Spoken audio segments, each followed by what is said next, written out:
Hello! Si Tereno Pipito Manaloto. Kamusta na kayo? Ay naku, eto, tingnan nyo, meron akong dala. Pinagdala daw kasi kami ng mga nasuot na namin sa show. Eto yun, no? Ganyan nakadami ang aking mga wardrobe. O, diba? Eto kung natatandaan nyo, sa isang episode, eto, very memorable sa akin ito kasi ito yung mga first few episodes ko na sa opisina. Naku, murang-mura lang to. Sa totoo lang.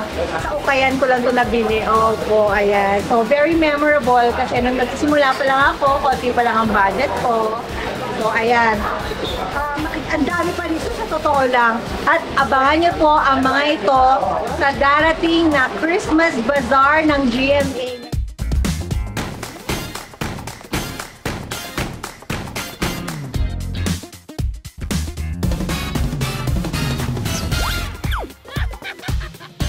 Mahalagang paalala, ang lulol ay hindi gamot, pero nakakagamot sa anumang uri ng lungkot at pagod. One click lang, subscribe na!